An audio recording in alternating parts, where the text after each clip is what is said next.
बिहार में इस वक़्त एक सीट है जिसकी सबसे ज़्यादा चर्चा हो रही है, वो है सीमांचल के इलाके की आने वाली कोचाधामन विधानसभा सीट।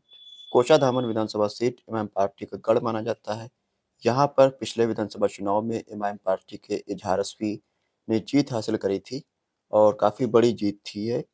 40,000 से ऊपर वोटों से यहाँ पर इमाम पार्टी चुनाव जीती थी।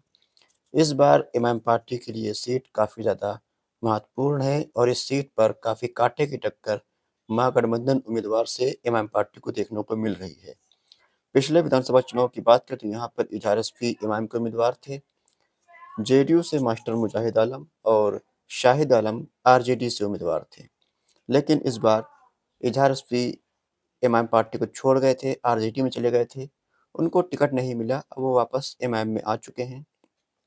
शाहिद आलम जो कि आरजेडी के प्रत्याशी थे, उनके बेटे सरवर आलम इस बार इमाम पार्टी के प्रत्याशी हैं और मुजाहिद आलम जो कि जेडीयू के प्रत्याशी थे, वो इस वक़्त आरजेडी के प्रत्याशी हैं और यहाँ पर भाजपा ने बीना देवी को उम्मीदवार बनाया है। मास्टर मुजाहिद आलम की स्थानीय पकड़ काफ़ी मज़बूत है, तो यहाँ पर आरजेडी से आने की वजह से काफ़ी मज़बूत स्थिति में वो हैं, लेकिन अभी भी इमाम पार्टी के सामने वो थोड़े फीके पड़ते हुए नज़र आ रहे हैं, लेकिन काफ़ी कांटे की टक्कर इमाम पार्टी को मास्टर मुजाहिद आलम दे रहे हैं। मास्टर मुजाहिद आलम इस सीट पर 2 बार विधायक रह चुके हैं और इमाम पार्टी यहाँ पर मज़बूत गढ़ है। 2019 के लोकसभा चुनाव में अख्तुल इमान साहब को यहाँ पर 68,000 वोट मिला था और जो सबसे ज़्यादा वोट इस सीट पर इमाम पार्टी को मिला था। 2020 में लगभग 80,000 वोट पाकर इजहार रस्वी इमाम पार्टी के विधायक बने थे और 2024 के लोकसभा चुनाव में भी यहाँ पर अख्तुल इमान साहब को सबसे ज़्यादा वोट मिला था। मास्टर मुजाहिद आलम जेडीयू के प्रत्याशी थे, वहाँ पर भी उनको लगभग 50,000 वोट इस सीट पर मिला था। तो इस सीट पर मास्टर की पकड़ भी मज़बूत है और इमाम की पकड़ भी मज़बूत है। यह सीट काफ़ी कांटे की टक्कर देखने को मिलेगी और यहाँ पर जो हिंदू वोटर्स है, वो भाजपा की तरफ जाएँगे और मास्टर मुजाहिद आलम और इमाम के बीच कांटे की टक्कर देखने को मिलेगी। सरवर आलम जो कि इमाम के उम्मीदवार हैं, उनके पिता शाहिद आलम पिछले बार आरजेडी के उम्मीदवार थे। वो लगभग 26,000 वोट पाए थे, उनकी पकड़ भी मज़बूत है और इमाम पार्टी का सिंबल मिलने के बाद वो और भी ज़्यादा मज़बूत हो चुके हैं।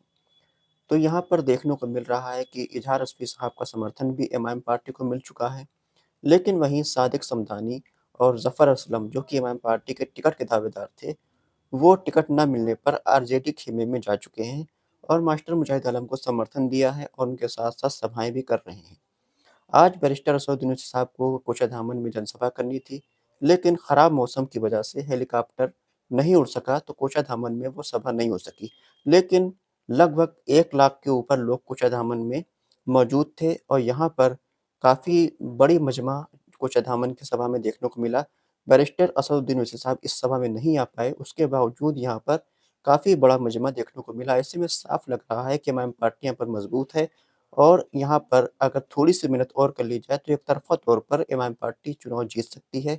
मास्टर मुजाहिद आलम अपनी जगह मज़बूत हैं, लेकिन उसके बावजूद इमाम पार्टी के सामने थोड़े वो फीके हैं और इमाम पार्टी के सामने चुनाव जीतना उनके लिए मुश्किल साबित हो सकता है। लेकिन इमाम पार्टी का मज़बूत गढ़ है और इमाम पार्टी यहाँ पर दोबारा से अपना उम्मीदवार चुनाव जिताने में कामयाब होती हुई नज़र आ रही है। आपकी क्या राय है कि कोचाधामन के अंदर इस बार किस पार्टी की जीत होगी?